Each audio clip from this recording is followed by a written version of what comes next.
The courtroom was tense. A former war veteran, Michael Reed, sat in handcuffs, his face weary, his uniform old but still neatly pressed. Once hailed as a hero, now he was accused of assaulting a man in a grocery store.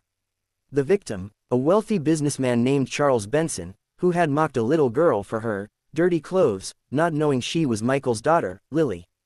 Michael's lawyer had abandoned him. The judge, Evelyn Hart, known for her strictness, had little sympathy. The crowd whispered that Michael was unstable, another, broken soldier, who couldn't fit back into society. As the judge raised her gavel to announce the verdict, a small, trembling voice interrupted. "Your Honor, please wait." All eyes turned. It was Lily, only 9 years old, holding a small crumpled notebook in her hands. Judge Hart frowned. "Young lady, you can't speak here." But Lily didn't stop. "My dad isn't a bad man," she said, her voice breaking. "He fought to protect people, even people he didn't know. He didn't hit that man because he's angry. He did it because that man called me trash." The courtroom went silent. Tears filled Michael's eyes. He wanted to tell her to sit down, but he couldn't find the strength. Then Lily said something that froze everyone. "Your Honor, I know you're sick. I heard the nurses talking when we passed through the hallway.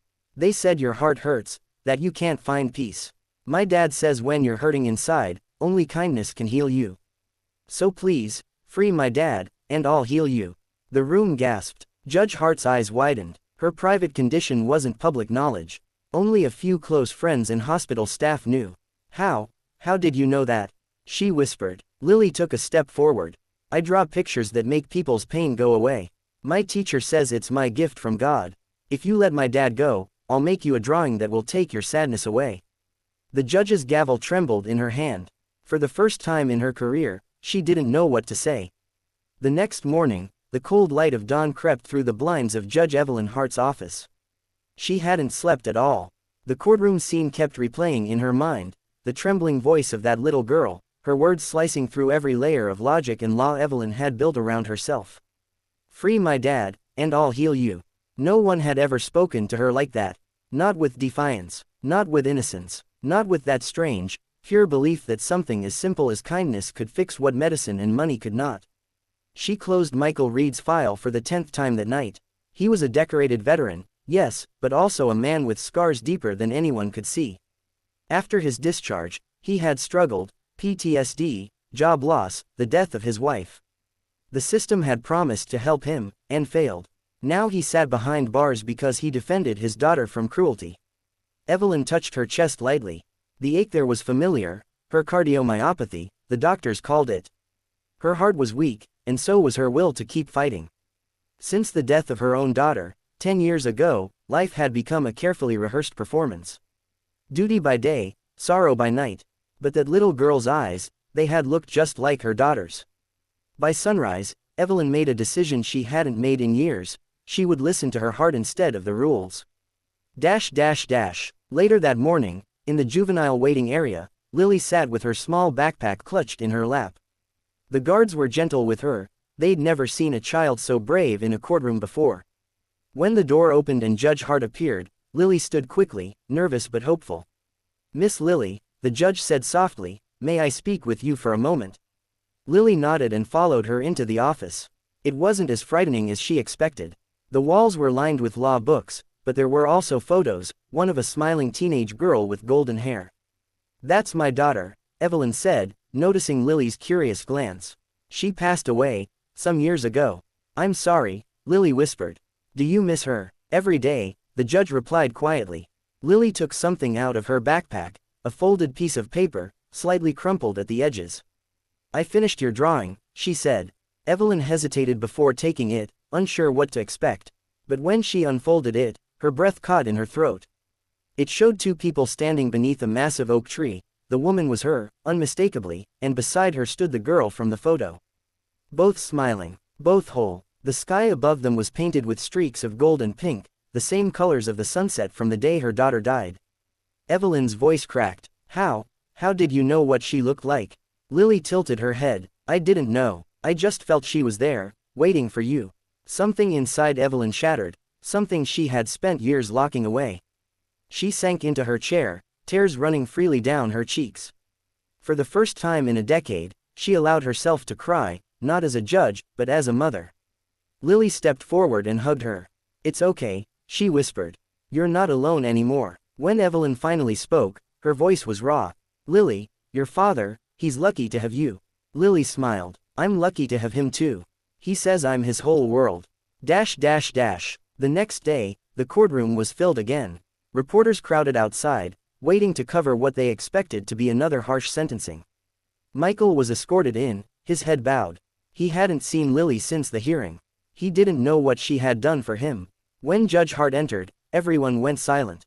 But something was different. The sharp coldness in her eyes was gone, replaced by something gentler, something human. "Court is now in session," she said, her voice steady but warm.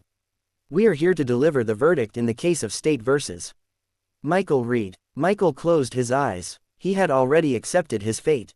But then, the judge looked directly at him. "Before I give my decision, I want to say something this courtroom rarely hears." She paused. "Justice is not only about punishment. It's also about understanding the heart behind an action." A murmur rippled through the crowd. "I have reviewed Mr. Reed's record. He is a decorated veteran who served his country with honor. He has endured more than most can imagine. The incident in question arose not from malice, but from a father's instinct to protect his child from cruelty. The victim, Mr. Benson, will recover from his injuries. But the harm done to this child's spirit cannot be ignored either." Evelyn took a deep breath. "Therefore, I find Mr. Reed not guilty of assault. Instead, I recommend community service at a veterans rehabilitation center, where his experience and compassion can help others." Gasps filled the room, then silence. Lily screamed with joy and ran straight into her father's arms, tears streaming down both their faces. Michael held her tightly, his voice breaking. "You did this, didn't you?" Lily giggled through tears. "I told you I'd heal her." The judge smiled faintly. "And you did, Lily. More than you know." When the courtroom emptied, Evelyn approached Michael privately. "Mr. Reed," she said, handing him a document, "this is an official pardon and a referral letter.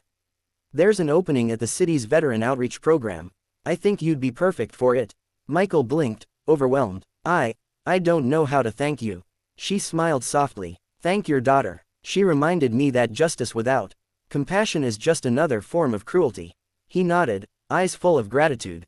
As they turned to leave, Lily ran back to the judge's desk and placed something small beside her gavel, a tiny drawing of a heart with golden wings. "So you don't forget," she said. Evelyn picked it up, smiling. "I won't." Weeks passed. Michael started working at the outreach center, helping veterans like himself find jobs and emotional support. He became known as the soldier with the heart of gold. Lily went back to school, her story spreading through the community. Teachers spoke of her bravery. Local newspapers called her the girl who healed a judge. One rainy afternoon, as Lily sat coloring on the porch, the mailman handed her a thick envelope. She tore it open eagerly. Inside was a letter and a photograph. It was a picture of Judge Hart's office wall, her drawing, beautifully framed, hanging right above the judge's desk.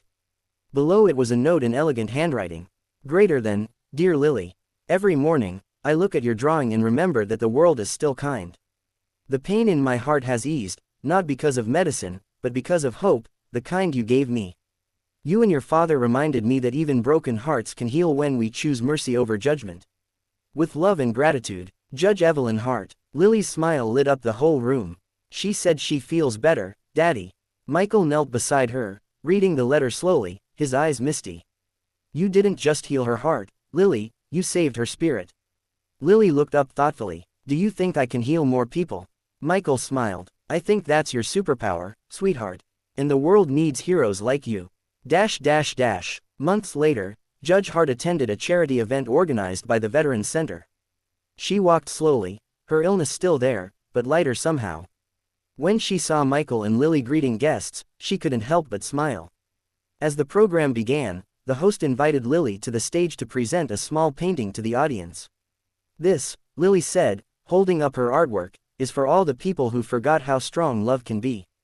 My dad says soldiers fight battles, but I think everyone has their own battles. Maybe we can fight them together, with kindness." The room erupted in applause. Judge Hart stood quietly in the back, tears shining in her eyes. In that moment, she realized something profound. She had spent years trying to enforce the law, but this little girl had taught her the meaning of justice with heart. That night, as Michael tucked Lily into bed, she whispered, "Daddy, do you think the judge's heart is healed now?" He brushed her hair gently. "I think it's stronger than ever." "Good," Lily murmured sleepily.